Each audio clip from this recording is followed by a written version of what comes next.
ভারতের মোদি সরকার বর্তমানে এক কঠিন সংকটের মধ্যে রয়েছে। মোদি প্রশাসনের বেশ কয়েকটি ভুল কূটনীতির কারণে ভারত তাদের বৃহত্তম বাণিজ্য বাজার হারানোর পথে রয়েছে।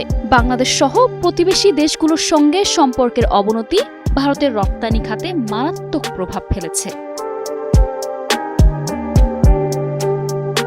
বলতে গেলে এবার বাংলাদেশ সিরিয়ার পর ভারতের কাউন্টডাউন শুরু হয়ে গেছে। এখন বেশ কঠিন চ্যালেঞ্জের মুখোমুখি মোদি সরকার। বিশেষ করে বাংলাদেশের সাথে সম্পর্কের অবনতি হওয়ায় ভারতীয় রপ্তানির ক্ষেত্রে মারাত্মক প্রভাব পড়েছে। বাংলাদেশ থেকে ভারত প্রতি বছর 16 বিলিয়ন বা 1600 কোটি ডলার রেমিটেন্স অর্জন করে, যার পরিমাণ ভারতের গড় আয়ের একটি বিশাল অংশ। কিন্তু বর্তমানে মোদি প্রশাসনের শত্রুতামূলক নীতির কারণে বাংলাদেশের জনগণ ভারতীয় পণ্য বর্জনের ডাক দিয়েছে।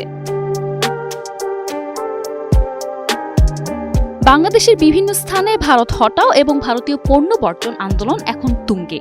দেশপ্রেমিক বাংলাদেশিরা ভারতীয় পণ্য কিনতে অস্বীকৃতি জানাচ্ছে, যা ভারতের ব্যবসায়ীদের জন্য একটি বড় সংকট সৃষ্টি করেছে।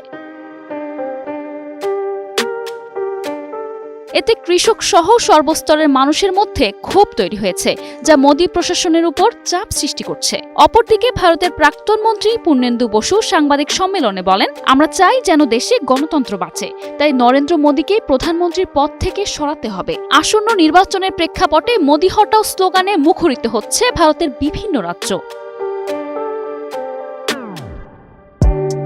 মোদি সরকারের বিরুদ্ধে ক্ষোভের বহিঃপ্রকাশ হিসেবে রাজধানীর বিভিন্ন স্থানে পোস্টার লাগানো হয়েছে। দিল্লির রাস্তায় রাস্তায় লেখা রয়েছে মোদি হটাও দেশ বাঁচাও। দিল্লি ছাড়াও ভারতের বিভিন্ন প্রদেশে এই আন্দোলন চলছে। এই পরিস্থিতিতে মোদি প্রশাসন এখন এক কঠিন চ্যালেঞ্জের মুখোমুখি। দক্ষিণ এশিয়া সহ বিশ্বের কয়েকটি দেশের সাথে বর্তমানে খুব একটা ভালো সম্পর্ক যাচ্ছে না ভারতের। এমন পরিস্থিতিতে মোদির পতন কি এখন সুনিশ্চিত? News desk, 21 television.